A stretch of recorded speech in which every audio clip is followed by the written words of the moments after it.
नमस्कार आप सभी को, स्वागत है आपका हमारे इस प्लेटफ़ॉर्म पर।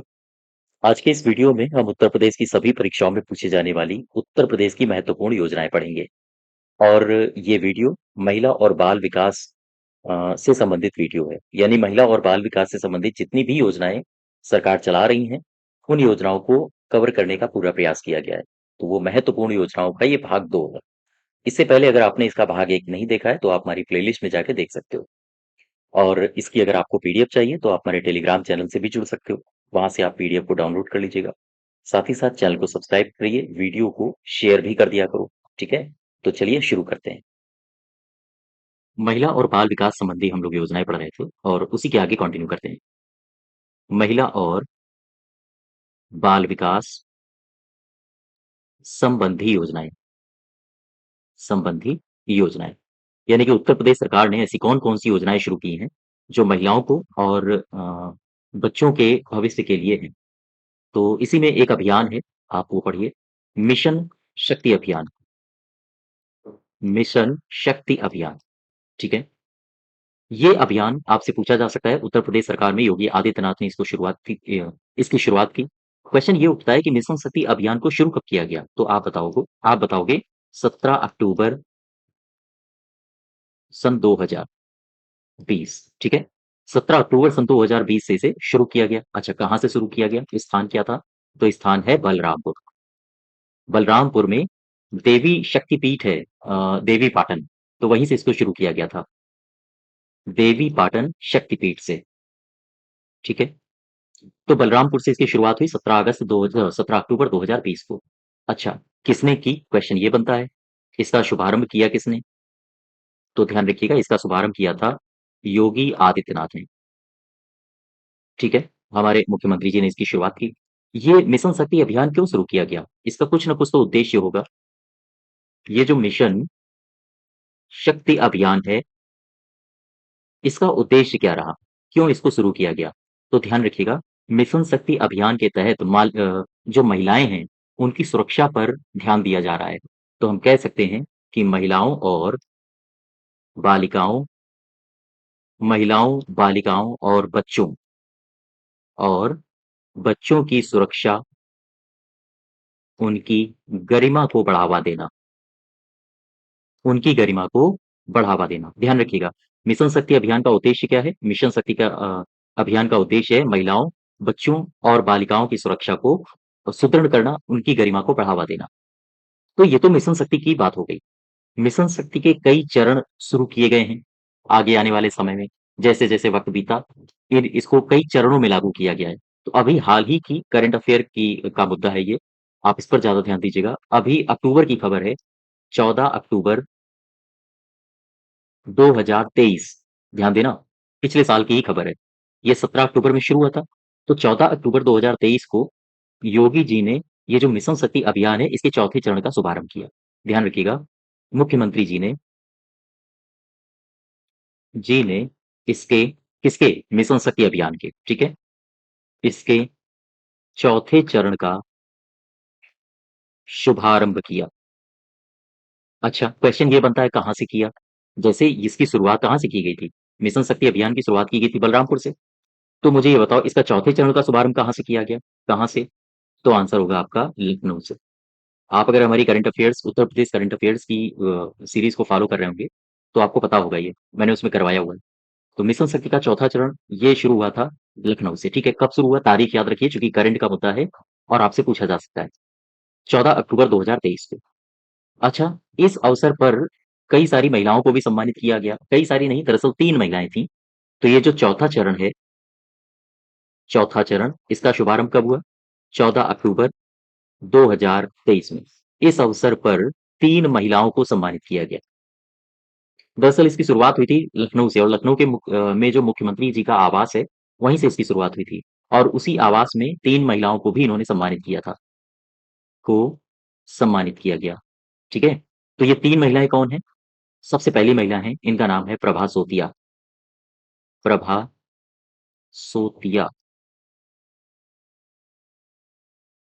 सोतिया, ठीक है?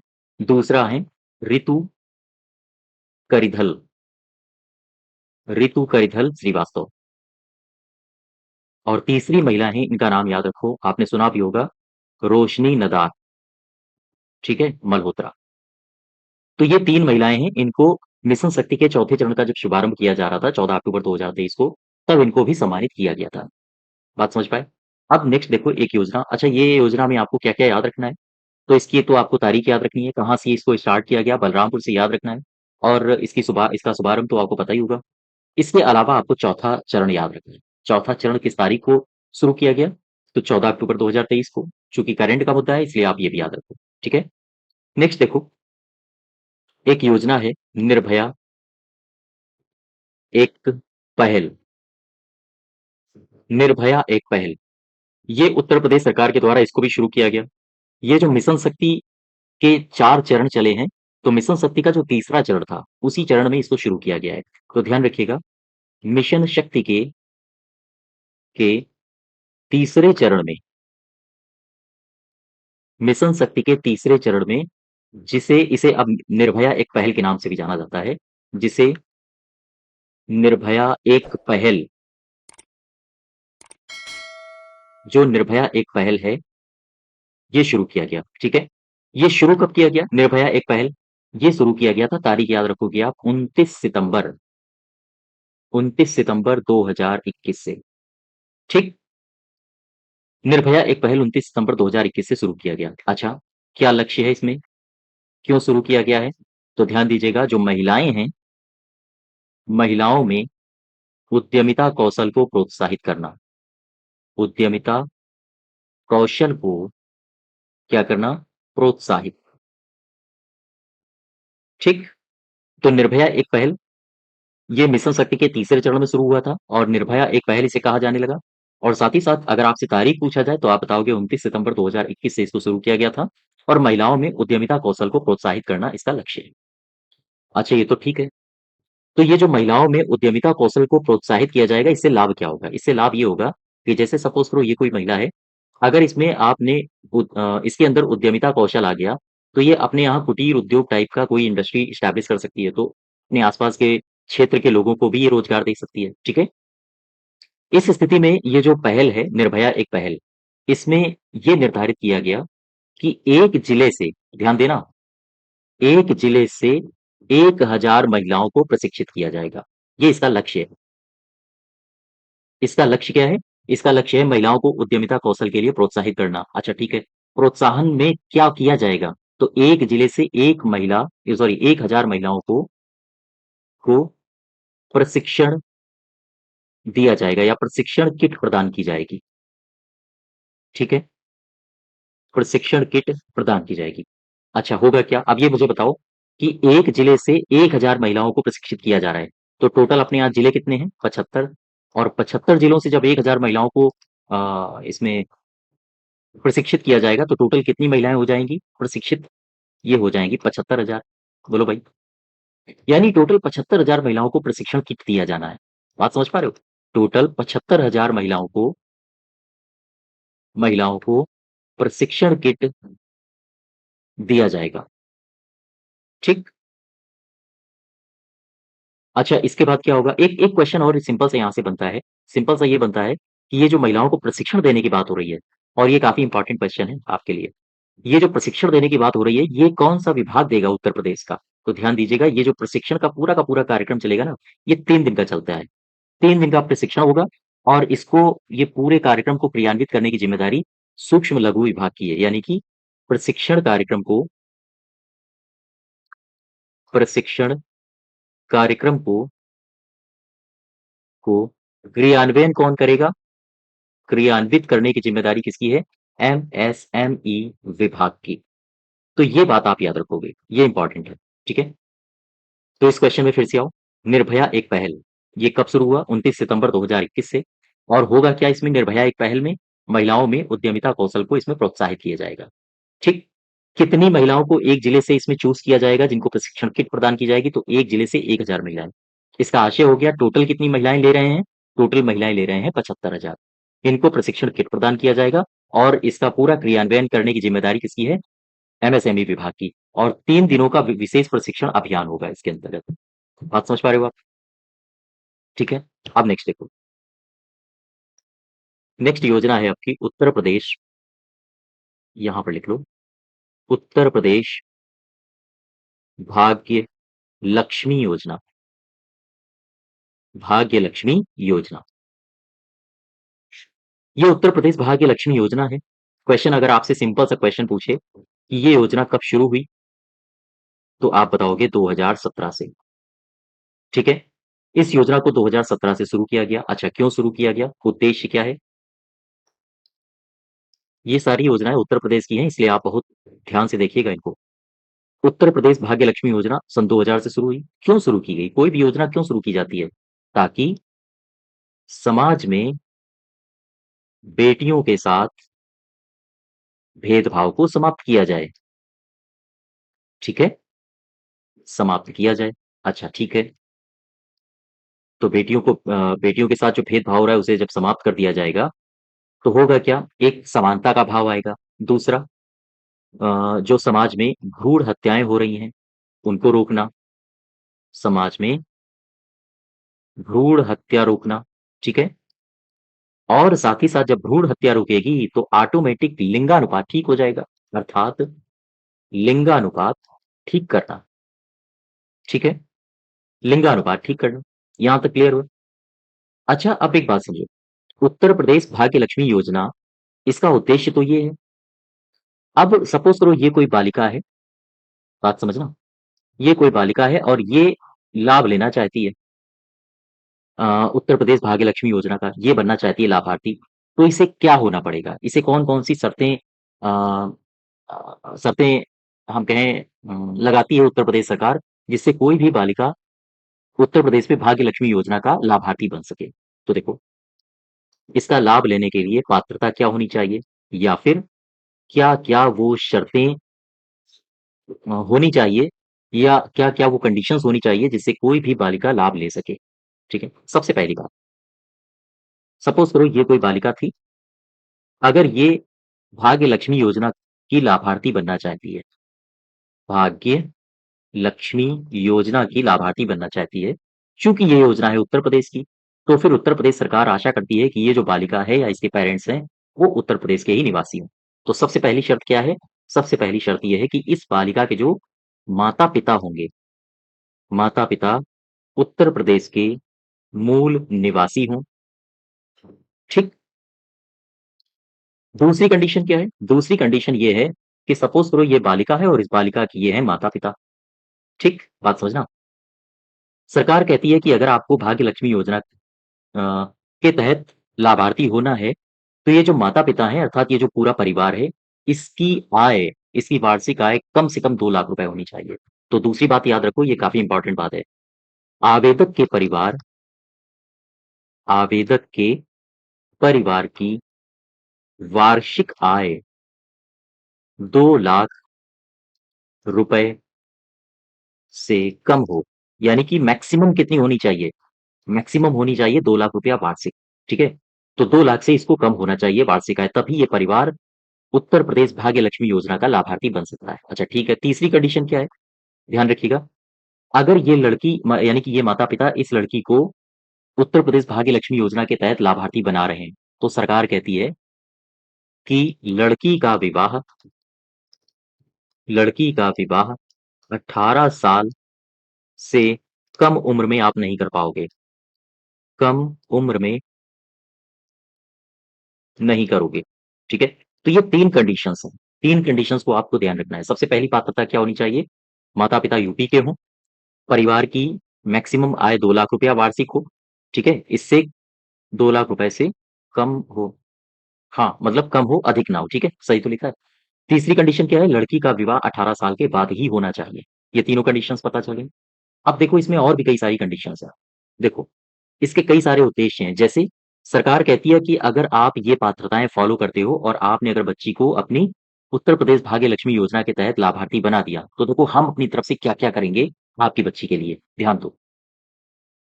अब ये कंडीशन देखो सरकार क्या करती है, क्या करेगी इस योजना के तहत, ठीक है? सरकार क्या-क्या करेगी इस योजना के तहत, कौन-कौन सी सुविधाएँ देगी, उसमें इसमें ज़रा गौर करो। सबसे पहली शर्त, ध्यान देना, सरकार क्या कर रही है आपकी बेटी के लिए। सरकार कहती है कि आर्थिक रूप से जो कमज़ोर होंगे, आर्थिक रूप से कमज़ोर परिवारों की बेटियों को परिवारों की बेटियों को जन्म से लेकर ध्यान देना, जन्म से लेकर शादी तक, ठीक? शादी मतलब हो रही है 18 साल में, तो 0 से लेकर 18 वर्ष तक, जब भी हो, उसकी शादी 18 में हो, 19 में हो, तो जब भी होगी, उसकी शादी लेकिन हाँ, 21 साल मैक्सिमम है। तो जन्म से लेकर शादी तक इसे आर्थिक सहायता दी जाएगी। आर्थिक सहायता दी जाएगी, ठीक है? तो जब भी इसकी शादी होगी, इसको जन्म से लेकर आगे तक इसको आर्थिक सहायता प्रदान की जाएगी। दूसरी कंडीशन क्या कहती है? ये योजना, उत्तर प्रदेश भाग्य लक्ष्मी योजना के तहत इसमें कहा जाता है कि जब बच्ची का जन्म होगा, ध्यान देना, जब बच्ची का क्या होगा? जन्म होगा, जन्म होने पर ये राशि याद रखो, 50,000 रुपए का बॉन्ड जमा किया जाएगा, ठीक है? इसके अलावा बच्ची का जन्म होगा, तो बच्ची की जो माता होंगी, माता को 51 सौ रुपए 5100 रुपए की सहायता राशि दी जाएगी। सहायता 5100 रुपए की सहायता राशि दी जाएगी। ठीक? ये बात समझ पाए? अब फिर से देखो जरा एक बार। सरकार कहती है कि अगर आपकी बच्ची उत्तर प्रदेश भाग्य लक्ष्मी योजना के तहत लाभार्थी होने की पात्रताएँ रखती है, तो हम ऐसे परिवारों को चुनेंगे जो आर्थिक रूप से कमज़ोर हैं और उन परिवारों की बच्चियों को जन्म से लेकर उनकी शादी होने तक आर्थिक मदद देंगे। अब ये आर्थिक मदद देखो कैसे होगी, कितनी होगी? तो उसमें सबसे पहला पॉइंट है कि जब बच्ची का जन्म होगा, तो होने पर लगभग 50,000 रुपए का बॉन्ड जमा किया जाएगा, जिसमें से जब बच्ची का जन्म होगा तो माता को 5100 रुपए की सहायता प्रदान की जाएगी। ठीक? आप एक बात और समझो, ये तो जन्म के समय ये कंडीशन हो गई, लेकिन एक कंडीशन और कहती है इक जब बालिका 21 साल की हो जाएगी, 21 साल की होगी, तब तक ध्यान रखना, तब तक इसके माता-पिता को कितने रुपया दिए जाएँगे पता है आपको? 2 लाख रुपया, 2 लाख रुपए की मदद की जा चुकी होगी, यानी 2 लाख रुपए दिए जा चुके होंगे, ठीक है? तो ये राशि आपको याद रखनी है। यानी कि जन्म से लेकर 21 साल तक बच्ची के माता-पिता को सरकार के द्वारा कितनी राशि दी जा चुकी होगी? लगभग-लगभग 2 लाख रुपए। फिर से समझो, बच्ची का जन्म हुआ तो कितने रुपए का बॉन्ड जमा कराया जाता है? आप बताओगे 50,000 रुपए। बच्ची का जन्म हुआ तो माता को कितना मिलता है? आप बताओगे 5100 रुपए, ठीक है? इसके लिए पात्रताएँ क्या होंगी? आप बताओगे 18 साल में शादी नहीं करनी है, ये हिदायत दी जाती है माँ-बाप को। साथ ही साथ परिवार की जो वार्षिक आय होनी चाहिए 2 लाख से कम होनी चाहिए और यूपी के मूल निवासी हों, हाँ, उन्हीं को ये राशि या ये लाभ मिलेगा इस योजना के तहत, ठीक है? बात समझ पाए? अच्छा एक खास बात और है, सरकार कहती है कि ऐसा नहीं है कि आपके परिवार में कितनी भी बच्चियाँ हों, आप हम सबको उत्तर प्रदेश भाग्य लक्ष्मी योजना के तहत मदद देंगे, ना। सरकार साफ-साफ कहती है कि आपके परिवार में मात्र 2 बेटियों को ही लाभ दिया जाएगा। तो ध्यान रखिएगा, परिवार में मात्र 2 बेटियों को 2 बेटियों को ही लाभ दिया जाएगा, ठीक है? परिवार में मात्र 2 बेटियों को ही लाभ दिया जाएगा। तो यहाँ से 3 बातें आपने क्या-क्या समझी? ध्यान दो, रिवीज़न करो ज़रा। मैंने कहा था कि कोई बच्ची हुई, ठीक? ये मान लो बच्ची है, इसका जैसे ही जन्म होगा तो बॉन्ड कितने रुपए का जमा होगा? 50,000 रुपए का, ठीक है? ध्यान देना। अच्छा, फिर माता को कितना मिलेगा? आप बताओगे 5100 रुपए, क्लियर है बात? और जब ये 21 साल की हो जाएगी, तब कितना मिलेगा? तब मिलेगा 2 लाख तक लगभग इसके परिवार के ऊपर पूरा का पूरा खर्चा तब मिलेगा नहीं, ध्यान रखिएगा। यानी कि 0 से लेकर 0 से लेकर जब तक वो 21 साल की हो जाएगी, तो सरकार कहती है कि हम इसके ऊपर 2 लाख रुपए खर्च कर चुके होंगे, ठीक है? दिए जाएँगे। बात समझ पा रहे हो? और ये लाभ कितनी बेटियों को मिलेगा? केवल 2 बेटियों को, ठीक? तो ये इतनी ही बात आपको याद रखनी है। आपने इतनी बड़ी योजना पढ़ी, इसमें से जो की पॉइंट हैं आपके एग्ज़ाम में पूछे जाने वाले, वो राशियों में केवल इतना है और पात्रताओं में ये है। कहाँ गया पात्रताएँ? ये पात्रताएँ हैं। 18 साल, 2 लाख वार्षिक इनकम, बस 2 बातें याद रखो। बच्ची की शादी किससे पहले नहीं हो सकती? 18 वर्ष से और कितना रुपया वार्षिक इनकम होना चाहिए पूरी परिवार का? 2 लाख रुपया, बस बात खत्म, इतनी बातें हैं। ठीक है, बात समझ पाए? हाँ, अब देखो। अच्छा, इसमें मैं आपको एक चीज़ और बताऊँ, इन योजनाओं में मैं आपको एक बात बताऊँ, इसमें पात्रता कहाँ है? पात्रता है ये, ठीक है? जैसे मैंने कहा कि उत्तर प्रदेश भाग्य लक्ष्मी योजना, उत्तर प्रदेश भाग्य लक्ष्मी योजना में आवेदक के परिवार की वार्षिक आय कितने रुपया मैक्सिमम होनी चाहिए? 2 लाख रुपया। तो यहाँ पर आप कई सारी योजनाएँ देखोगे, उनमें अलग-अलग मैक्सिमम राशि है। तो ध्यान दीजिएगा, ये आप चाहो तो एक लिस्ट बना लो इनकी, ठीक है? तो यहाँ पर कन्फ्यूज़न बहुत होता है। जैसे एक ऐसी आपको लिस्ट बनानी है, जैसे एक एक तरफ मैंने लिखा योजना, योजना में जो लाभार्थी है वो, ठीक है? और दूसरी तरफ मैंने लिखा परिवार की मैक्सिमम आय।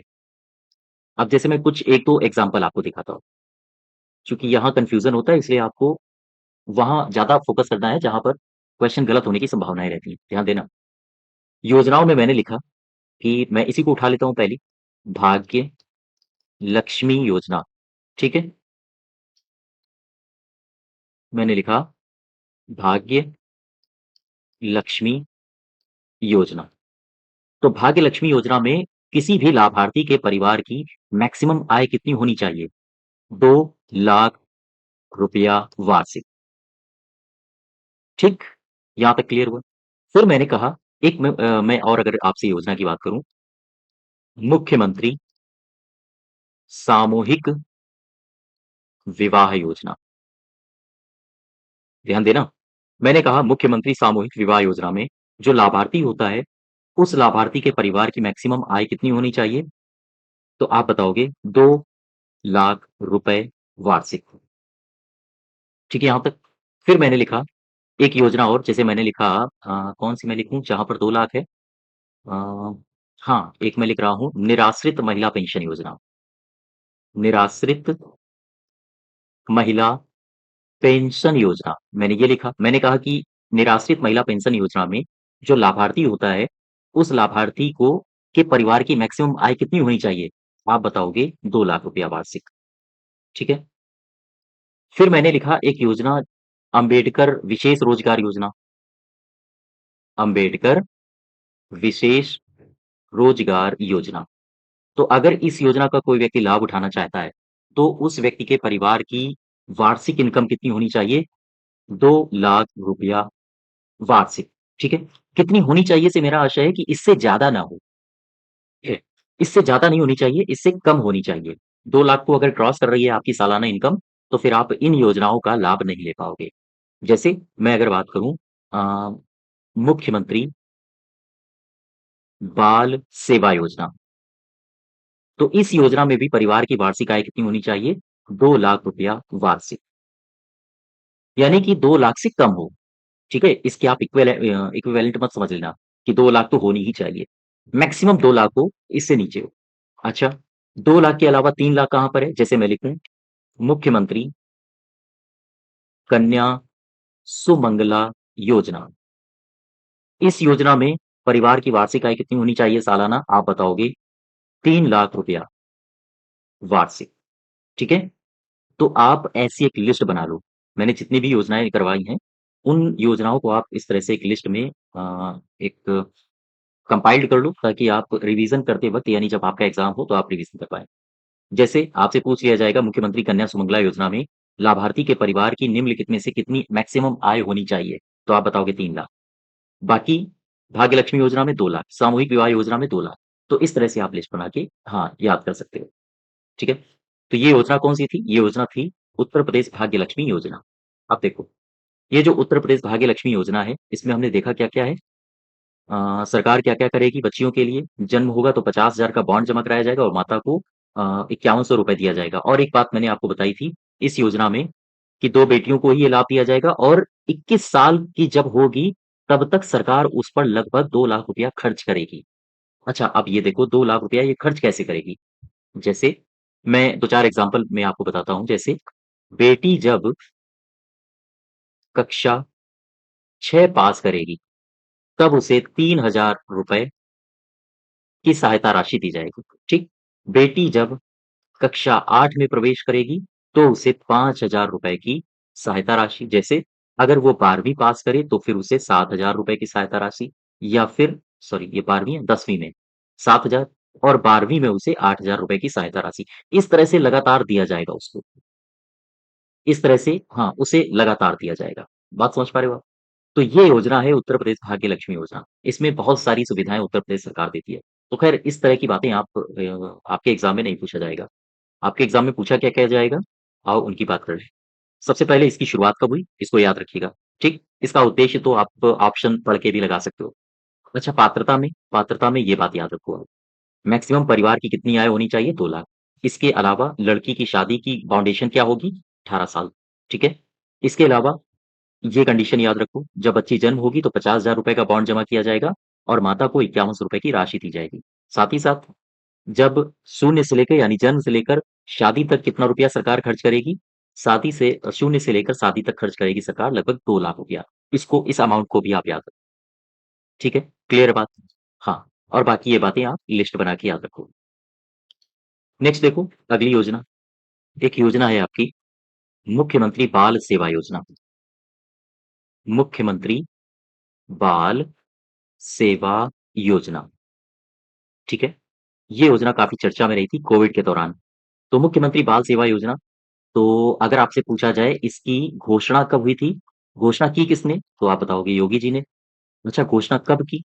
तो घोषणा की 29 मई 2021 को। ध्यान देना, इसकी घोषणा की गई है 29 मई 2021 को, ठीक है? और इसमें होगा क्या है? इसका उद्देश्य क्या है? इसका उद्देश्य क्या है? क्यों ये योजना शुरू की गई? तो ध्यान दो, इसमें ऐसे बच्चों को इंक्लूड किया जा रहा है, ऐसे बच्चे जिन्होंने जिन्होंने कोविड-19 के दौरान, ठीक है?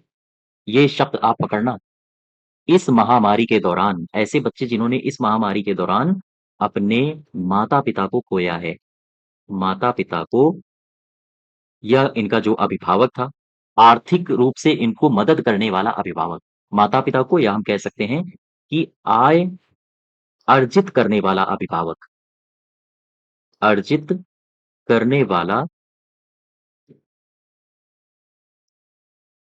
वाला जो इनका अभिभावक था, अभिभावक को खो दिया हो, ठीक है? ऐसे बच्चे जिन्होंने कोविड-19 के दौरान अपने माता-पिता को खो दिया हो या ऐसा अभिभावक जो इनको आर्थिक रूप से मदद करता हो, इनको अगर खोया है, तो ऐसे बच्चों को लाभान्वित किया जाएगा इस योजना के तहत, ठीक है? लेकिन एक कंडीशन है, कंडीशन क्या है? इन माता-पिता या फिर इनके जो अभिभावक हैं, 1 मार्च 1 मार्च 2020 से पूर्व इनकी मृत्यु हुई हो, ठीक? ये जो माता-पिता या अभिभावक हैं, इनकी मृत्यु कब से पूर्व हुई हो? 1 मार्च 2020। यहाँ तक क्लियर हुआ? अब ज़रा एक बात समझो। अब ज़रा इसमें आप एक बात समझो कि ये जो योजना है मुख्यमंत्री बाल सेवा योजना, इसमें योजना में कितना रुपया दिया जाएगा उन बच्चों को जिन्होंने अपने माता-पिता को खोया है? देखो, इस योजना में देय लाभ कितना होगा? ठीक है? देय लाभ से मेरा आशय है कितना रुपया दिया जाएगा। तो सबसे पहले तो आप ये समझो कि ये जो लाभ दिया जाएगा ना, मैं इसको लाभ लिख दूँ, नहीं तो आप कन्फ्यूज़ हो जाओगे। ठीक, लाभ, ध्यान दो।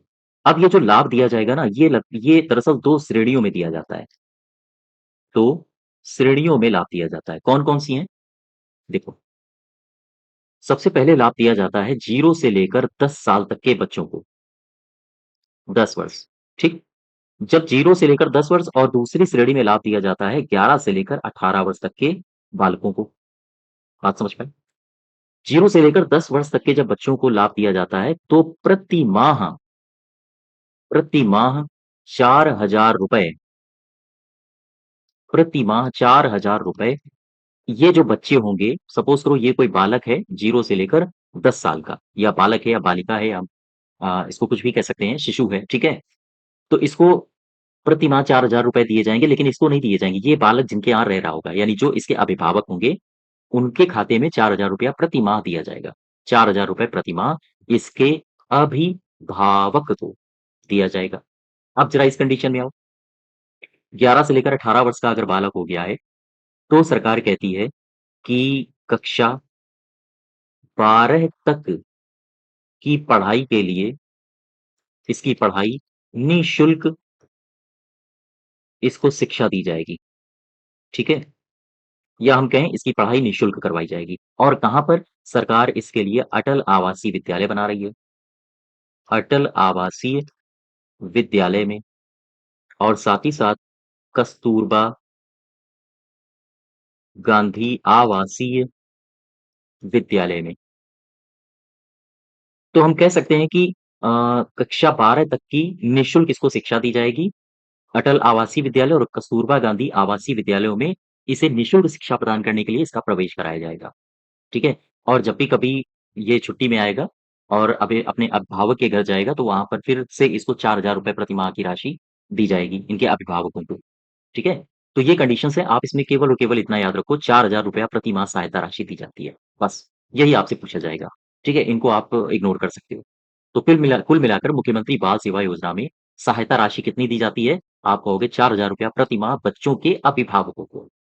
क्लियर है बात? अच्छा, इसके अलावा पता है और क्या होता है? इसके अलावा सपोज़ करो ये कोई बालक नहीं, ये कोई बालिका है, ठीक? इसने अपने माँ-बाप को खो दिया। अब ये रह रही है अपने किसी गार्डियन के पास और उन गार्डियन को ₹4000 प्रति माह के तौर पर राशि दी जाती है। बात समझना। जब ये बड़ी होगी, कभी न कभी तो बड़ी होगी, इसकी शादी भी होगी, तो सरकार कहती है कि हम ऐसी बच्चियों की शादी में भी पैसा देंगे। कितना देंगे? आओ ज़रा समझो। बालिकाओं की बालिकाओं की शादी के लिए सरकार 1,01,000 सरकार 1,01,000 रुपया देगी। ठीक, ये स्पेशल कंडीशन है बच्चियों के लिए कि बच्चियों की जब ऐसी बच्चियाँ जिन्होंने अपने कोविड-19 में माता-पिता को खो दिया है, तो उनकी शादी के लिए हम 1,01,000 रुपया सहायता राशि देंगे। तो ये राशि आपसे पूछी जा सकती है इसलिए याद रखो। ठीक? इसके अलावा इसके अलावा सरकार कहती है कि जब भी कोई बालक कक्षा 9 या इससे ऊपर कोई प्रवेश करेगा, इससे ऊपर होगा या कक्षा 9 या उससे ऊपर प्रवेश करेगा तो उसे ध्यान दें 18 वर्ष तक की केवल बात की गई है। यानी कक्षा 9 या इससे ऊपर हो लेकिन वो 18 वर्ष का ना हो, 18 वर्ष तक केवल, ठीक है? उसे टैबलेट प्रदान किया जाएगा। टैबलेट या फिर लैपटॉप भी दिया जाएगा। बात समझ पा रहे हो आप? तो ये 2 कंडीशंस आपने देखी, ठीक है? बालिकाओं की शादी के लिए सरकार कितना देगी? 1,01,000 रुपया और अगर कोई बालक या बालिका कक्षा 9 से ऊपर प्रवेश करता है, लेकिन 18 साल का अभी वो नहीं हुआ है, तो उसे लैपटॉप और टैबलेट भी प्रदान किए जाएँगे। एक तीसरी कंडीशन और देख लो। तीसरी कंडीशन क्या कहती है? सरकार कहती है कि ऐसे बच्चे जिनके माता-पिता नहीं हैं माता-पिता नहीं हैं, ध्यान देना, तो उनकी चल-अचल संपत्ति चल-अचल संपत्ति की सुरक्षा की ज़िम्मेदारी किसकी होगी? सुरक्षा की ज़िम्मेदारी किसकी होगी? क्या पता है आपको? इनकी सुरक्षा की ज़िम्मेदारी होती है जिला मजिस्ट्रेट की। ये अच्छा क्वेश्चन ये प्रश्न अच्छा है, तो इसलिए आप इस प्रश्न को ध्यान देना ज़्यादा। हालाँकि अभी तक पूछा नहीं गया है, लेकिन ये पूछ लिया जा सकता है। जैसे सपोज़ करो, मैं इसको नेक्स्ट पेज में बताऊँ। सपोज़ करो ये एक परिवार है, ठीक? ये एक परिवार है। ये महिला है, ये पुरुष है। इसके अलावा ये इनके हैं बच्चे। बात समझना? ये दरअसल ये जो बच्चा है, इसके माँ-बाप थे, लेकिन अब नहीं है। इसके ये माँ-बाप थे, इनकी कोविड-19 के चलते क्या हो गई है? डेथ। ठीक? बात समझना? अब ये जो नए दाम्पत्ति हैं, इन्होंने ज़िम्मा उठाया है इस बच्चे का। कि भाई हम तुम्हारा पालन-पोषण करेंगे। तो सरकार कहती है कि ठीक है आपने ज़िम्मा उठाया है लेकिन कंडीशंस ये हैं कि इनके परिवार की पूरी आय जो 2 लाख रुपए से कम थी वगैरह-वगैरह। जो पात्रताएँ थी वो ये निर्धारित करते थे। सरकार कहती है कि ऐसी स्थिति में हम आपके अकाउंट में ₹4000 प्रति माह भेज दिया करेंगे। ठीक है? ₹4000 हर महीने हम भेज देंगे। अब एक बात समझो, ये जो माता-पिता थे ना ओरिजिनल इसके, इनके पास थी संपत्ति। ये मान लीजिए थी इसके पास संपत्ति। अब ये संपत्ति इस बच्चे को मिलनी चाहिए। इस बच्चे के गार्डियन अब कौन बन चुके हैं? ये लोग। तो कहीं इसकी संपत्ति को ये लोग ना हड़प लें, तो इसके लिए सरकार कहती है कि इसकी संपत्ति की सुरक्षा जब तक ये बालक 18 का नहीं हो जाता है, तब तक इसकी संपत्ति की सुरक्षा की ज़िम्मेदारी किसकी होगी? सुरक्षा की ज़िम्मेदारी होगी जिला मजिस्ट्रेट की। ये प्रश्न अच्छा है, ठीक है? ध्यान रखिएगा आप इसको। हाँ, बच्चे जिनके माता-पिता नहीं हैं, उनके बालिग होने तक, यानी 18 वर्ष का जब तक नहीं हो जाता है, तब तक चल अचल संपत्ति का ज़िम्मेदार कौन होगा? उसकी सुरक्षा करने की ज़िम्मेदारी किसकी होगी? जिला मजिस्ट्रेट की। इन पेरेंट्स को केवल और केवल अधिकार है कि ये इनका पालन-पोषण करें इस बच्चे का, और इसके लिए सरकार ₹4000 प्रतिमाह दे रही है। दैट्स इट, ठीक है? हाँ, यहाँ तक क्लियर हुआ? अच्छा, अब आपने कई बार जो ये मुख्यमंत्री बाल सेवा योजना है, उसे कई बार आपने 2 रूपों में भी पढ़ा होगा। मैं आपसे अगर बात करूँ, मुख्यमंत्री मुख्यमंत्री बाल सेवा योजना। ध्यान देना, मुख्यमंत्री बाल सेवा योजना की दरअसल 2 श्रेणियाँ हैं। मुख्यमंत्री बाल सेवा योजना कहा जाता है सामान्य श्रेणी, और एक कहा जाता है मुख्यमंत्री बाल सेवा योजना कोविड श्रेणी, ठीक? जो सामान्य श्रेणी में है, उसमें लाभार्थी कौन होते हैं? इसमें वो बच्चे लाभार्थी होते हैं, बच्चे जिन्होंने अपने माता-पिता को खोया है। अपने माता-पिता को खोया है। लेकिन कोविड में मुख्यमंत्री बाल सेवा योजना, कोविड, इस श्रेणी में कौन लाभान्वित होते हैं, कौन बच्चे?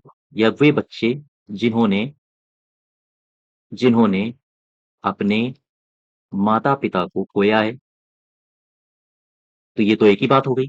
फिर से समझो, मुख्यमंत्री बाल सेवा योजना अगर सामान्य की बात करें तो ऐसे बच्चे आएँगे लाभ की श्रेणी में, जिन्होंने अपने माता-पिता को खोया है, लेकिन कोविड-19 में नहीं। किसी अन्य हादसे में, किसी अन्य बीमारी से वो मर गए हों, वो बात अलग है, ठीक है? लेकिन कोविड-19 में इन्होंने अपने माँ-बाप को नहीं खोया है। तो ऐसे सभी बच्चे लाभ के हकदार होंगे, लेकिन वो मुख्यमंत्री बाल सेवा योजना सामान्य कैटेगरी के तहत लाभ के हकदार होंगे। अब ज़रा यहाँ आओ, मुख्यमंत्री बाल सेवा योजना कोविड, इसमें ऐसे बच्चे लाभ के हकदार होंगे जिन्होंने अपने माता-पिता को खोया है, लेकिन कब? कोविड के दौरान, ठीक है? तो ये कुल मिला के अंतर है सामान्य कैटेगरी और कोविड कैटेगरी में, इसके अलावा कुछ नहीं है। बात समझ पाए?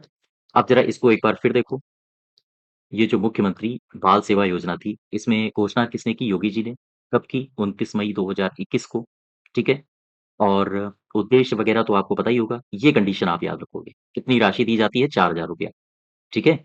हाँ, ₹4000 की राशि दी जाती है, और दूसरी कंडीशन क्या है? ये कंडीशंस तीनों याद रखो, ये इम्पोर्टेंट हैं। बालिकाओं की शादी के लिए इतना रुपया दिया जाता है।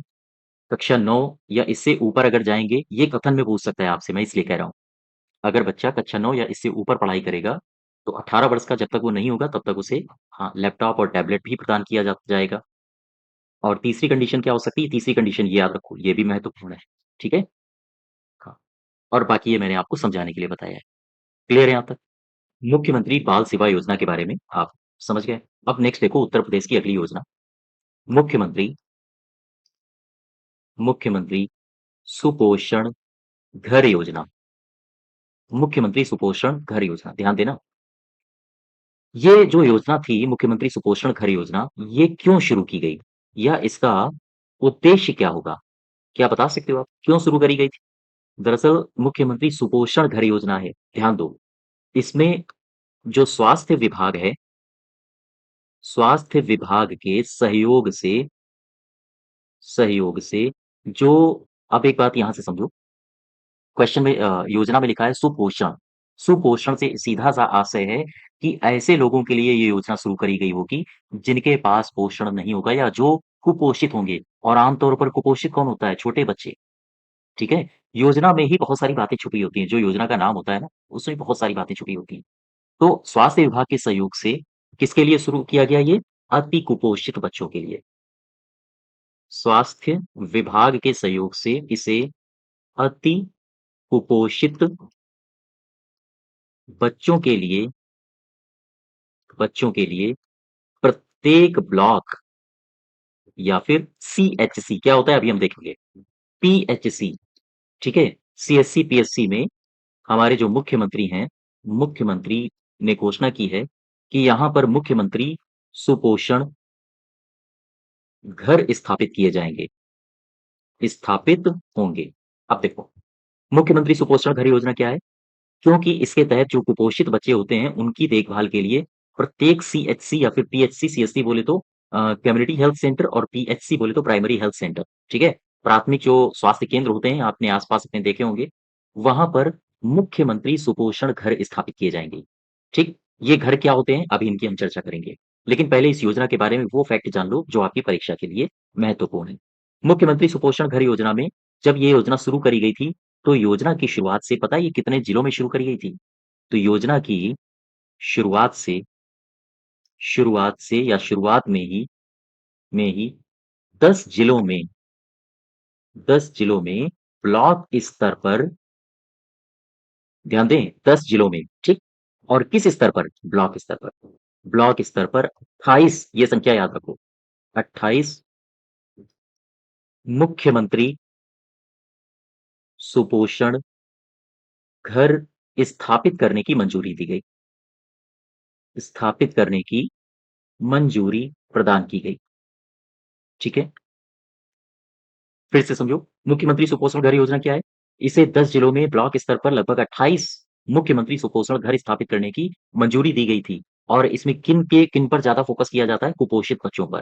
प्रत्येक ब्लॉक में सीएससी, पीएससी में मुख्यमंत्री सुपोषण घर स्थापित किए जाएँगे, ये इसका लक्ष्य है। ठीक है? क्वेश्चन ये आता है कि ये जो 10 जिले हैं, ये 10 जिले कौन-कौन से हैं? किन जिलों में ये योजना चलाई जा रही है? तो आपसे ये क्वेश्चन पूछ सकता है कि निम्नलिखित में से कौन-सा जिला मुख्यमंत्री सुपोषण घर योजना में शामिल नहीं है? तो आपको ये जिले याद रखने होंगे। ठीक है? तो जिले जहाँ पर ये योजना चलाई जा रही है, कौन-कौन से हैं? जैसे मैं आपसे बात करूँ, ये जो तराई का क्षेत्र आप देखते हो ना उत्तर प्रदेश में जो तराई वाला क्षेत्र है, जैसे उत्तर प्रदेश का अगर मैं ये मैप बनाऊँ, मैं 4 भागों में उत्तर प्रदेश को डिवाइड करूँ, तो ये वाला जो क्षेत्र है, तराई वाला क्षेत्र, नेपाल को स्पर्श करता हुआ, यहाँ पर ज़्यादा कुपोषित बच्चे देखने को मिलते हैं। तो जो सबसे ज़्यादा कुपोषित बच्चे हैं, उन क्षेत्रों में या हम कहें उन जिलों में 10 जिले चिन्हित किए गए हैं। तो ये कौन-कौन से हैं? ज़रा देखो, बहराइच हो गया, ठीक है? आप बलरामपुर को उठा लो, बलरामपुर के बाद आप उठा लो चंदौली को, चंदौली के बाद आप उठा लो सबसे नीचे सोनूभद्र सॉरी क्या बोल दिया? सोनभद्र, ठीक है? और एक है सिद्धार्थनगर, सिद्धार्थनगर कितने हो गए? 1, 2, 3, 4, 5 10 हैं, 5 और बचे हैं। इसके बाद आप उठा लो अपने कहाँ है? जैसे ये उत्तर प्रदेश हो गया, कानपुर, कानपुर के ठीक इधर कानपुर देहात, उसके ठीक ऊपर फर्रुखाबाद, फर्रुखाबाद, फर्रुखाबाद के बाद यहीं पर सिद्धार्थनगर, सिद्धार्थनगर चंदौली के आस-पास है श्रावस्ती, श्रावस्ती, श्रावस्ती के बाद आप उठा लो चित्रकूट को, ये बुंदेलखंड वाला क्षेत्र है। आप उठा लो सीतापुर को, सीतापुर के बाद आप उठा लो गोंडा को। ठीक है? तो 1, 2, 3, 4, 5, 6, 7, 8, 9, 10 तो ये 10 क्षेत्र हैं जहाँ पर इसको लागू किया जा रहा है, जहाँ पर ये चलाई जा रही है। ठीक है? और एक खास बात, ये जो घर स्थापित हो रहे हैं या हम कहें मुख्यमंत्री सुपोषण घर योजना, इसमें प्रति मुख्यमंत्री सुपोषण घर पर प्रति माह कितना रुपया अनुमानित व्यय आएगा? ध्यान रखिएगा इसको। मैं अगर आपसे पूछूँ कि ये जो घर स्थापित होंगे, जिन्हें कहा जाता है मुख्यमंत्री सुपोषण घर, तो ये जब घर स्थापित होंगे तो इन पर प्रति माह कितना रुपया खर्चा आएगा? प्रति माह खर्चा कितना आएगा? आप बताओगे 16,800 रुपए। इन पर प्रति माह खर्चा आएगा, ठीक है? तो ये योजना केवल इतनी ही है, आपको केवल इतनी ही बातें याद रखनी है। मुख्यमंत्री सुपोषण घर योजना, इसमें 10 जिलों को चिन्हित किया जा रहा है। प्रत्येक ब्लॉक स्तर पर इसमें 28 मुख्यमंत्री सुपोषण घर स्थापित करने की मंजूरी प्रदान की गई थी शुरू में और इसमें होगा क्या? इसमें कुपोषित बच्चों पर ध्यान दिया जा रहा है, साथ ही साथ ये 10 जिले हैं जहाँ पर ये लागू होगी। अब ये एक शब्द है मुख्यमंत्री सुपोषण घर, ये है क्या? हालाँकि ये आपके एग्ज़ाम में आएगा नहीं, आप केवल समझ लो। मुख्यमंत्री सुपोषण घर, देखो इसमें ऐसे समझो, सपोज़ करो ये एक मैंने उठाया घर, ठीक? देखो, ये सपोज़ करो हमारा है सीएचसी, सीएचसी या फिर पीएचसी, ठीक? यानी कम्युनिटी हेल्थ सेंटर या फिर हम इसको कह सकते हैं प्राथमिक स्वास्थ्य केंद्र, ये है हमारा एक। यहाँ पर होगा क्या, यहाँ पर जो कई सारे कमरे होंगे, उनमें से जो एक कमरा होगा, उसे बुक किया जाएगा। सपोज़ करो, ये एक कमरा है, ठीक है? ये हमारा सीएससी, पीएचसी हो गया, जो भी आप मानो, इसको पीएचसी मान लो, प्राथमिक स्वास्थ्य केंद्र, प्राइमरी हेल्थ सेंटर मान लो। अब इसमें जो एक कमरा होगा, उसको बुक किया जाएगा। इसमें क्या होगा, ये जो कमरा है ना, इसमें कई सारे बेड स्थापित किए जाएँगे। सपोज़ करो ये एक बेड स्थापित किया गया, ठीक? इसमें ये एक बेड स्थापित किया गया, इसमें ये बच्चा लेटा है। एक ये बेड स्थापित किया गया, 1, 2, 3, 4 पावे हैं, ये इसमें बच्चा लेटा है, ठीक है? ये बच्चा कुपोषण का शिकार है, ध्यान दो। और इसमें बच्चों की देखभाल के लिए काफ़ी सारे लोग होंगे, जैसे स्टाफ नर्स होंगी, डॉक्टर होंगे, वार्ड बॉय होगा, ठीक है? तो ये क्या है? ये है बेड। लगभग 6-6 बेड इसमें डाले जाते हैं, बेड डाले जाते हैं। ये कंडीशन बढ़ भी सकती है, घट भी सकती है। मैं एक मोटा-मोटा आइडिया आपको बता रहा हूँ, ठीक है? ये जो सुपोषण घर है, उसके बारे में। अच्छा, अब देखो, ये कौन है? ये है बच्चा, ये गंभीर कुपोषित बच्चा है, कुपोषित बच्चा है, जो क्या कर रहा है? यहाँ पर एडमिट गया है इस घर में, जो यहाँ पर एडमिट है, ठीक है? अच्छा, अब यहाँ पर आओ, ये कौन है? ये लोग हैं, यहाँ पर तैनात किए गए हैं इनकी देख-रेख के लिए, जैसे नर्स हो गई या फिर परामर्शदाता हो गया कि भाई ऐसे-ऐसे करो, या फिर अन्य कर्मी हो गए, जैसे सफाई कर्मी वगैरह, वगैरह, वगैरह, है ना? तो ये लोग हैं। ये एक प्राथमिक स्वास्थ्य केंद्र है। इन प्राथमिक स्वास्थ्य केंद्रों में कई सारे कमरे होते हैं। इन कमरों में एक कमरा ऐसा बनाया जाएगा, जिसमें बच्चों के लिए ये सारी सुविधा हो। उसमें नर्स भी हो, उसमें गंभीर कुपोषित बच्चों को रखा जाएगा। लगभग 6 से 7, 8, 9, 10 जितने भी बेड हो सकते हैं, बेड को डाला जाएगा और उनमें बच्चों को रखा जाएगा और फिर उनका चलेगा इलाज, ठीक है? अच्छा, अब क्या होता है? अब होता ये है कि जो डॉक्टर होगा, इसमें इंसेंटिव दिया जाता है, इसमें लाभ दिया जाता है, इंसेंटिव, ठीक है? होता क्या है कि मान लो कोई चिकित्सा अधिकारी है, इस क्षेत्र में जो भी चिकित्सा अधिकारी होगा, चिकित्सा अधिकारी को मिलने वाला इंसेंटिव। अगर ये जो घर बनाया गया है, इतने को बोलते हैं सुपोषण घर, ठीक है? अगर ये जो घर बनाया गया है, इसमें 7 बिस्तर हैं, 7 बेड हैं, 6-6 बेड मैंने बोले हैं, 7 बेड हैं, 7 के सातों बेड भरे हैं, यानी 7 के सातों बेड में बच्चे हैं, तो फिर इसे इंसेंटिव दिया जाता है, प्रोत्साहन राशि दी जाती है ₹1500 की। अगर 8 से 9 बेड भरे हैं, तो फिर चिकित्सा अधिकारी को प्रोत्साहन राशि ₹2000 की दी जाती है। ठीक है? अगर 8 से 9 बेड भरे हैं, तो ₹2000 की। अगर 9 से भी ज़्यादा बेड भरे हैं, यानी बेड रखे हैं और उनमें बच्चे हैं और उनका इलाज लगातार चल रहा है, तो फिर इसे सहायता राशि या इसे प्रोत्साहन राशि दिया जाता है ₹3000। ठीक? यहाँ तक क्लियर हुआ? अच्छा, तो ये जो अन्य कर्मी हैं, जैसे नर्स हो गई, परामर्शदाता हो गया, ये सफाई कर्मी हो गए, ये क्या कुछ नहीं है? इन्हें कुछ नहीं मिलेगा? नहीं, इनको भी मिलता है। जैसे जो स्टाफ नर्स होता है, उसे मिलता है ₹4200, या फिर आंगनवाड़ियों का भी यहाँ काम रहता है। तो दरअसल आंगनवाड़ी का काम ज़मीन पर ज़्यादा रहता है। वो चिन्हित करती हैं बच्चों को कि कौन कुपोषित है, कौन सुपोषित है। तो कुपोषित बच्चों का चिन्हीकरण में आंगनवाड़ी का ज़्यादा काम रहता है। तो आंगनवाड़ी को ₹50 मिलता है प्रति बच्चा, ठीक है? और मुख्य सेविका को ₹2 प्रति बच्चा सॉरी ₹200 मिलता है। तो ये ख़ैर आपके मतलब का नहीं है, ये आप मैंने ऐसे ही बता दिया चूँकि एक टर्म आ गया था यहाँ पे, मुख्यमंत्री सुपोषण घर, तो ऐसे बनाए जाते हैं सीएससी, पीएससी में, ठीक है? जहाँ पर बच्चों को रखा जाता है और फिर उनका हाँ, इलाज किया जाता है। तो ये आपको धनराशि आगे-पीछे भी मिल सकती है, लेकिन मैंने एक मोटा-मोटा आइडिया आपको समझाने के लिए ये सारी बातें की, ठीक? तो ये जो हमारी योजना थी, मुख्यमंत्री सुपोषण घर योजना, इसमें केवल आप ये बातें याद रखो और उत्तर प्रदेश सरकार की योजना है, ठीक है? ये कितने जिलों में चालू की गई है, आपको वो भी याद रखना है। नेक्स्ट देखो, अब आगे बढ़ते हैं हम लोग। नेक्स्ट योजना है आपकी नया सवेरा योजना, नया सवेरा योजना, ठीक? ये जो नया सवेरा योजना है, एक नया सवेरा योजना और है। इससे आप बिल्कुल कन्फ्यूज़ नहीं होना। मैं यूपी की योजनाएँ पढ़ा रहा हूँ, तो केवल और केवल यूपी पर ही फ़ोकस रखना आप। ये जो नया सवेरा योजना है, दरअसल ये केंद्र सरकार की है। केंद्र सरकार में एक अल्पसंख्यक मामलों का मंत्रालय है। अल्पसंख्यक मामलों का एक मंत्रालय है और ये मंत्रालय चला रहा है नया सवेरा योजना। इसके तहत क्या होता है? इसके तहत दरअसल जो अल्पसंख्यक समुदाय होते हैं, इनको निःशुल्क निःशुल्क कोचिंग की सुविधा प्रदान की जाती है। ठीक है? और ये कोचिंग की सुविधा उनको निजी क्षेत्र में नौकरी दिलाने और सरकारी क्षेत्र में नौकरी दिलाने के लिए महत्वपूर्ण होती हैं। तो नया सवेरा योजना ये केंद्र सरकार की है, आप इसको हटाइए, आप इधर फ़ोकस करो, उत्तर प्रदेश की बात करो। तो उत्तर प्रदेश सरकार ने नया सवेरा योजना ये शुरू करी थी, किसके सहयोग से? क्वेश्चन अगर ये पूछा जाए, तो ध्यान रखिएगा उत्तर प्रदेश के श्रम विभाग उत्तर प्रदेश के श्रम विभाग के द्वारा इस योजना को शुरू किया गया, ठीक है? शुरू किया गया। ध्यान दीजिएगा, आपसे अगर पूछा जाए नया सवेरा योजना किस विभाग की है, तो आप बताओगे श्रम विभाग की है, ठीक है? इस योजना में होता क्या है? आओ ज़रा इसको समझते हैं। जो ये नया सवेरा योजना है, इसमें क्या है? क्यों शुरू की गई है? ठीक है? तो इसमें दरअसल होता ये है कि श्रम विभाग की एक तो योजना है। तो जो बाल श्रम होते हैं ना, बाल श्रम यानी जो बाल मज़दूरी करते हैं, बाल श्रम से जो सबसे ज़्यादा प्रभावित जिले हैं, वहाँ से बाल श्रम उन बच्चों को बाल श्रम से मुक्ति दिलाना इसका काम है। कुल मिला के ये है। तो नया सवेरा किनके लिए है? बच्चों के लिए। कौन से बच्चे? जो बाल श्रम कर रहे हैं, यानी कि अभी जो छोटे हैं, 18 से कम वर्ष के हैं, लेकिन उनको ऐसी मजबूरी आ पड़ी है कि वो बाल श्रम करने पर मजबूर हैं। तो उनके लिए ये योजना शुरू की गई है, नया सवेरा योजना, उत्तर प्रदेश सरकार के श्रम विभाग के द्वारा। ठीक है? आओ समझते हैं इसको।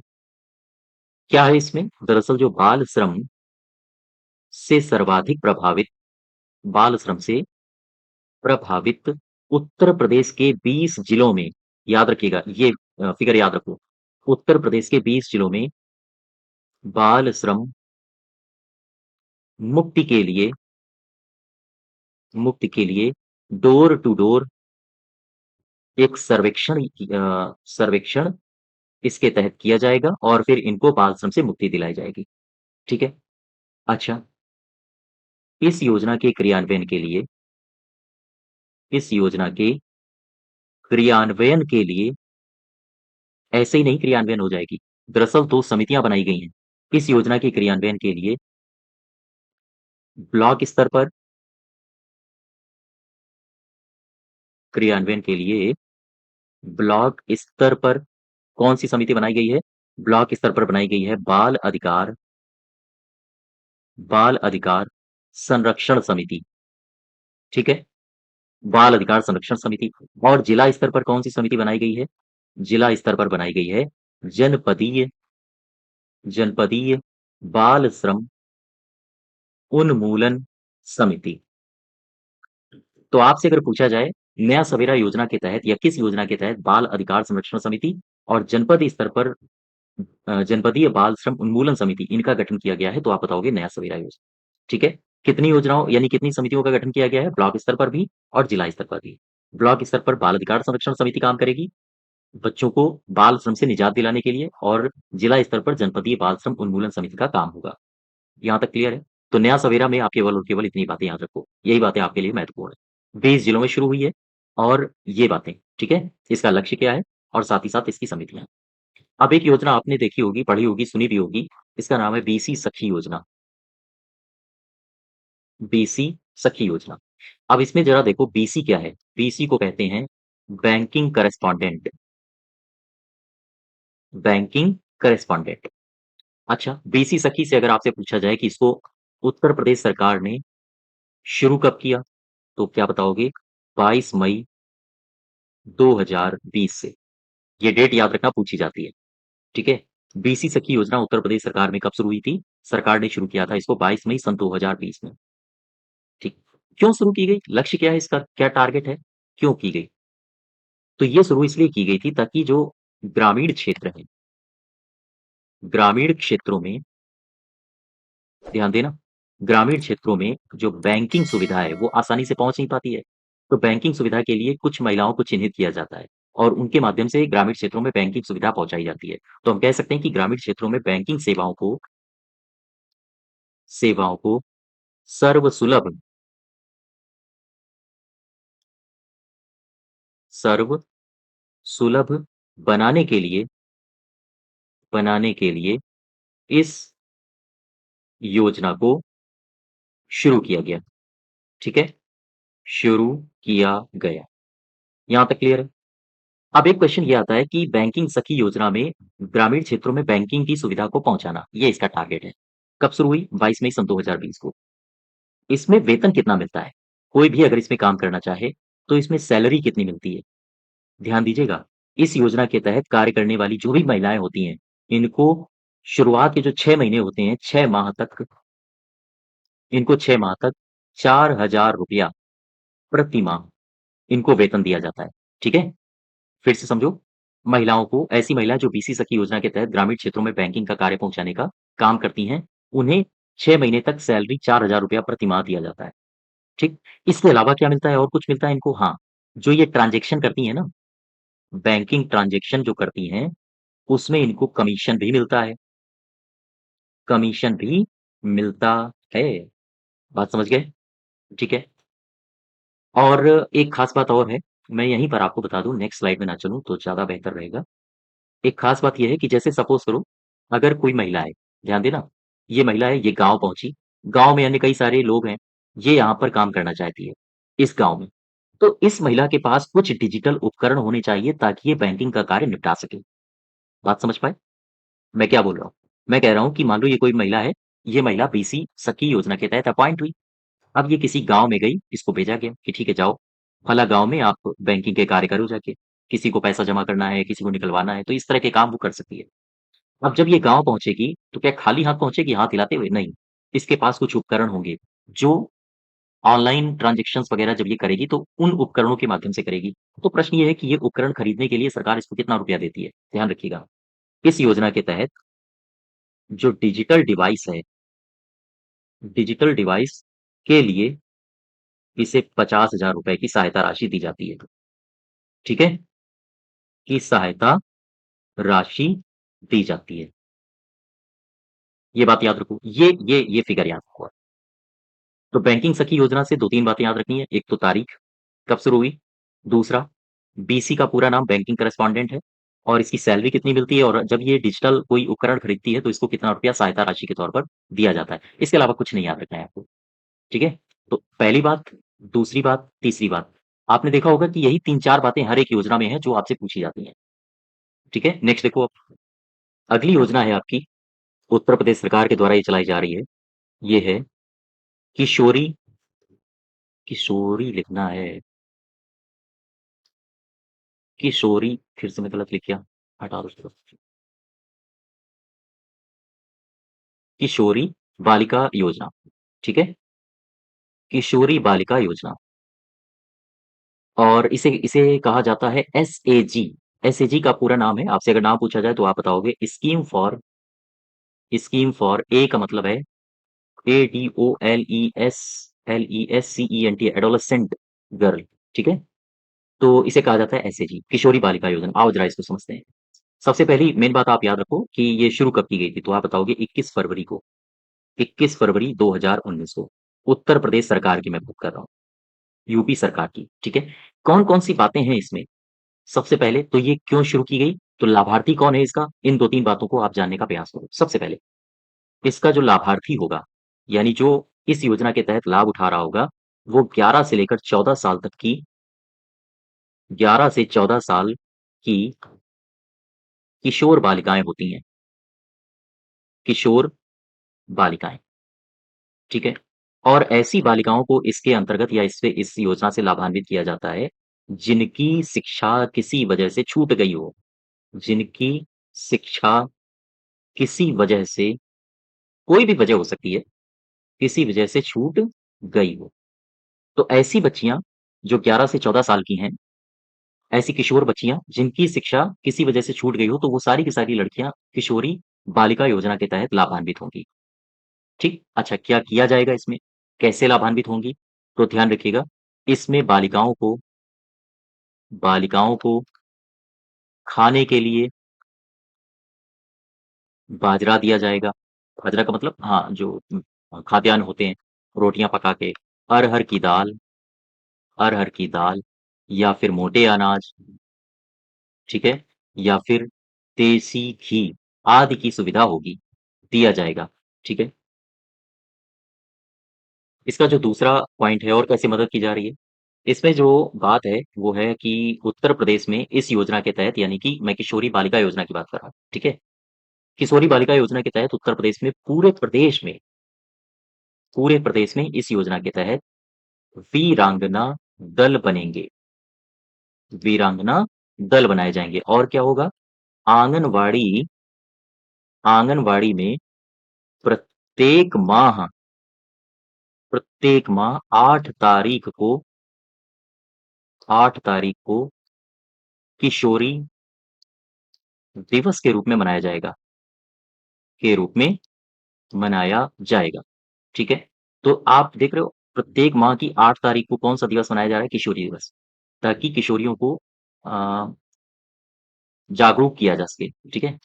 तो 8 तारीख को किशोरी दिवस के रूप में मनाया जाता है, ये भी बात ध्यान रखो। तो इस योजना में किशोरी बालिका योजना में ये उत्तर प्रदेश सरकार की योजना है। कब शुरू की गई थी? 21 फरवरी 2019 को। इसे सैग भी कहा जाता है, स्कीम फॉर एडोलेसेंट गर्ल। इसमें कौन-सी किस उम्र तक की बालिकाएँ लाभान्वित होती हैं इस योजना के तहत? तो ये डेटा याद रखिए, ये डेटा इम्पोर्टेंट है, आपसे पूछा जा सकता है। 11 से लेकर 14 साल की किशोर बालिकाएँ जिन्होंने अपनी शिक्षा किसी कारणवश छोड़ दी हो। तो ऐसी स्थिति में होगा क्या? होगा ये कि पूरे प्रदेश में वीरांगना दल बनाए जाएँगे। बाकी ये बात आप याद रखो या ना रखो, आपके एग्ज़ाम में जब आएगा तो इस तरह के स्टेटमेंट्स आप अंदाज़ लगा लेते हो, ठीक है? दूसरा, पूरे प्रदेश में वीरांगना दल बनाए जाएँगे, किस योजना के तहत? किशोरी बालिका योजना के तहत और साथ ही साथ आंगनवाड़ी में प्रत्येक महीने की 8 तारीख को किशोरी दिवस के रूप में मनाया जाएगा। ठीक है, यहाँ तक क्लियर हुआ? अब एक योजना और देखो, इसका नाम है बाल श्रमिक, उत्तर प्रदेश की है ये, बाल श्रमिक बाल श्रमिक विद्या योजना, ठीक? बाल श्रमिक विद्या योजना।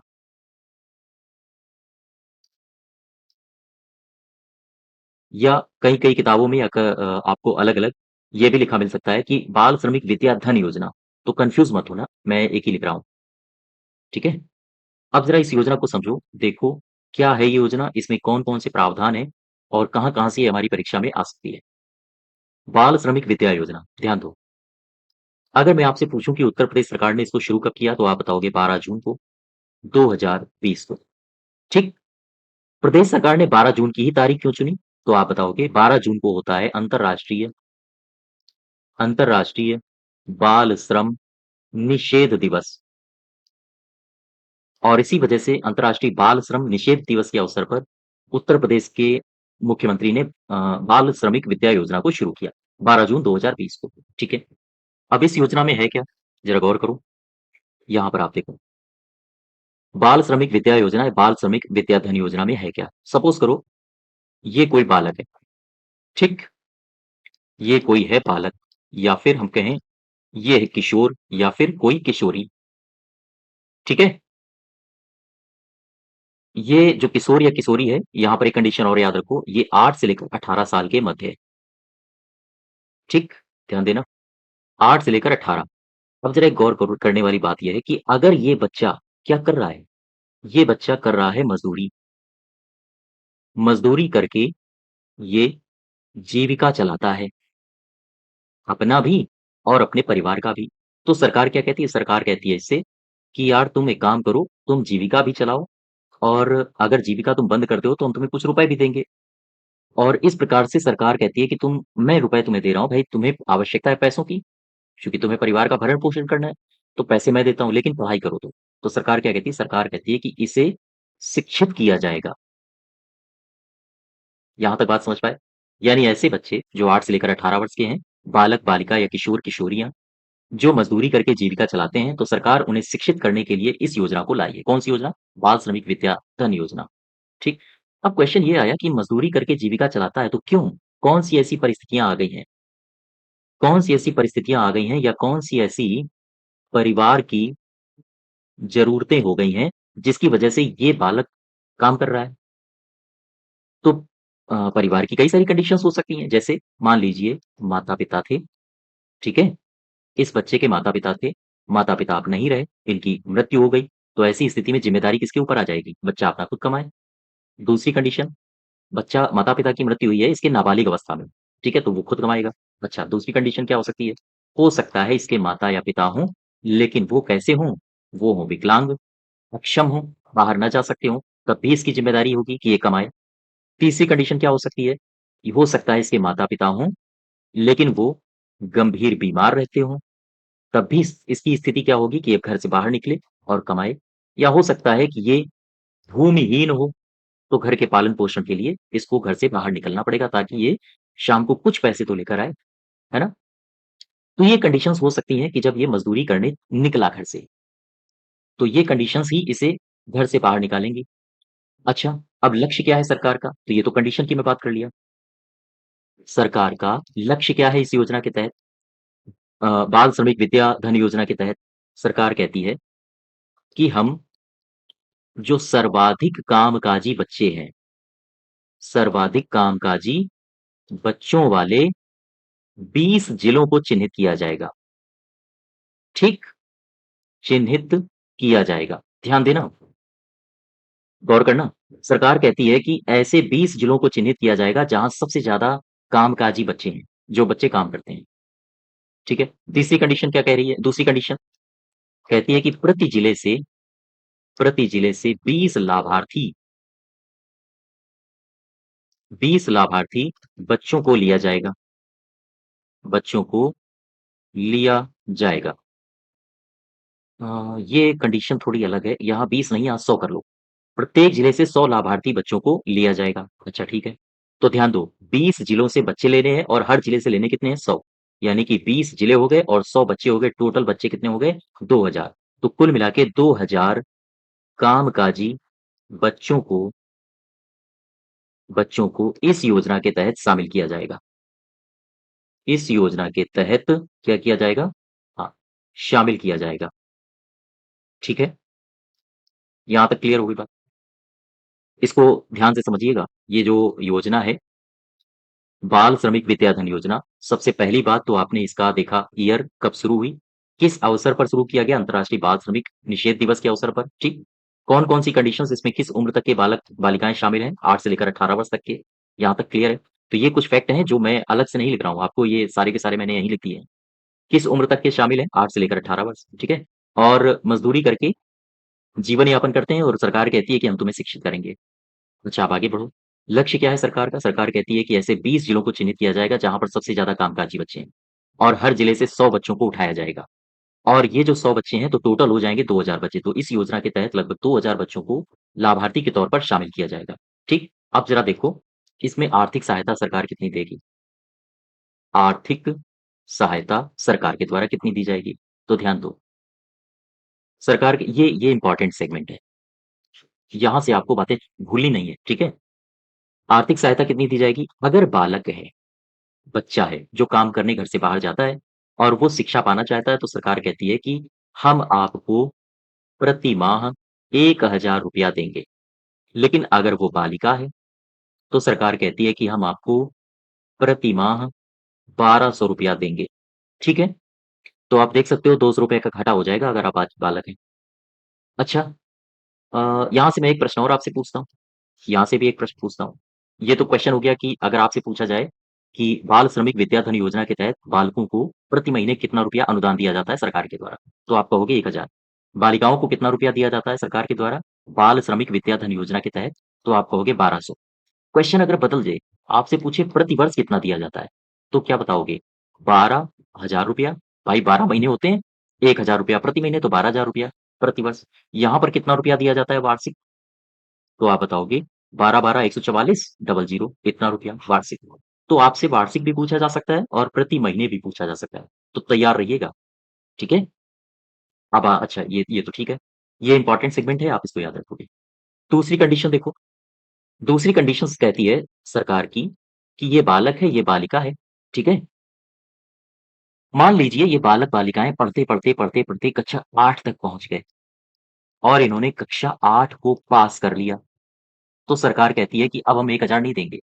अब आपने बहुत अच्छा काम किया है, आप मिडल पास कर चुके हो, तो फिर अब आपको कुछ प्रोत्साहन राशि एक्स्ट्रा दी जाएगी, अर्थात ₹6000 दिए जाएँगे, बालक-बालिकाओं को, ठीक? अगर इसने और मन लगाया इसका पढ़ाई में और इसने कक्षा 8 था, ये 9 है, 9 को पास कर लिया, तो सरकार कहती है हम फिर भी आपको ₹6000 देंगे, अतिरिक्त राशि। इसके बाद अगर इसने कक्षा बालक या बालिका ने कक्षा 10 को पास कर लिया, तो सरकार कहती है बहुत अच्छा आप लोग काम कर रहे हैं, बहुत बढ़िया पढ़ाई में मन लग रहा है, मैं आपको फिर से ₹6000 की राशि दूँगा। तो आप देख पा रहे हो, ये इन बालक-बालिकाओं को अतिरिक्त राशि दी जा रही है, अतिरिक्त राशि दी जा रही है, ठीक है? तो इनको इनका मन लगा रहे, ये लोग पढ़ाई में रुचि अपनी बरकरार रखें, इसके लिए इनको अतिरिक्त राशि या प्रोत्साहन राशि भी दी जाती है। यहाँ तक बात समझ पाए? अब ये जो बातें हैं, ये इतनी इम्पोर्टेंट नहीं है। यहाँ से आप चाहो तो याद रखना या फिर ना याद रखना, लेकिन ये बात आपके लिए महत्वपूर्ण है और क्वेश्चन यहीं से पूछे गए हैं, पूछे भी गए हैं प्रीवियस ईयर्स में, पीसीएस वगैरह में।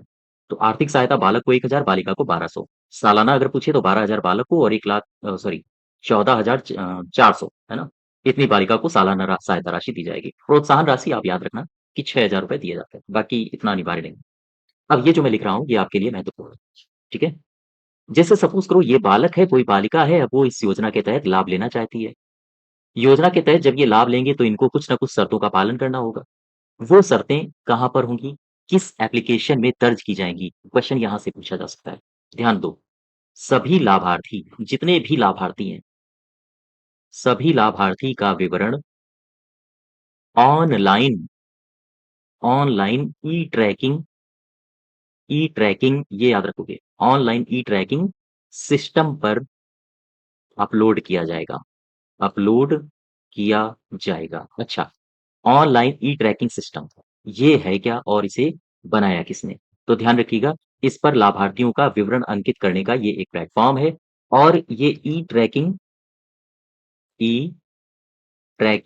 सिस्टम ये तैयार किसने किया? तो ये तैयार किया गया है यूनिसेफ के द्वारा। यूनिसेफ के द्वारा और श्रम और शिक्षा विभाग के द्वारा उत्तर प्रदेश। श्रम और शिक्षा विभाग के द्वारा बनाया गया है, ठीक है? श्रम और शिक्षा विभाग के द्वारा बनाया गया है। अच्छा, मैं एक कंडीशन और आपसे डिस्कस कर लूँ। ये जो सरकार इतना रुपया दे रही है, सरकार क्या ऐसे ही दे देगी? सपोज़ करो ये कोई बालक था, बालक का रजिस्ट्रेशन हुआ, ठीक है? ये पढ़ाई करने लगा, इसका मन लगने लगा पढ़ाई में। लेकिन सरकार क्या इसको फिर प्रति महीने 1000 रुपया देने लगेगी? ना, सरकार कहती है कि भाई आपको उपस्थिति भी दर्ज करानी होगी। कोई भी सरकार है कोई भी विद्यालय है, तो अगर आपकी उपस्थिति 70% उपस्थिति रहती है, तो फिर आपको इन लाभ का हाँ, इन लाभ के आप हकदार होगे। तो कुल मिला के 70% उपस्थिति विद्यालय में होनी चाहिए, किसी विद्यार्थी की, ठीक है? तो ये बातें आप बहुत अंदर तक ले जाओगे, आप केवल इतनी बात याद रखें। ये बात इस योजना से और इस योजना में क्या है, बाल श्रमिक विद्या योजना, ये बात कि कब शुरू हुई और दूसरी इसमें किस उम्र के लोग शामिल होते हैं, किस उम्र के बच्चे शामिल किए जाते हैं और तीसरी बात ये 20 जिलों में योजना 20 जिलों में योजना ये चिन्हित की गई है और प्रत्येक जिले से इसमें 100 विद्यार्थियों को या लाभार्थियों को चुना जाएगा, ठीक है? और बाकी ये राशि। और इसके बाद मैंने अभी आपको जो बताया है ई-ट्रैकिंग सिस्टम पर इसको अपलोड किया जाएगा और इसको बनाया किसने है? किसके सहयोग से बनाया गया है? यूनिसेफ और श्रम और शिक्षा विभाग के सहयोग से इसको बनाया गया है, ठीक है? हाँ, तो ये महिला और बाल विकास के लिए जो आपकी योजनाएँ थी, ये इसका दूसरा पार्ट है। इससे पहले हमने इसका पहला पार्ट पढ़ लिया है, कर लिया है। आपको अगर वो देखना हो तो आप हमारी प्लेलिस्ट पर जा सकते हो, ठीक है? चैनल में प्लेलिस्ट बनी है, वहाँ से आप उसको यानी पहले पार्ट को आप देख सकते हो। इसकी अगर आपको पीडीएफ चाहिए तो आप हमारे टेलीग्राम चैनल से भी जुड़ सकते हो। साथ ही साथ चैनल को सब्सक्राइब करिए, वीडियो को शेयर करिए। तो आज यहीं तक रखते हैं। धन्यवाद।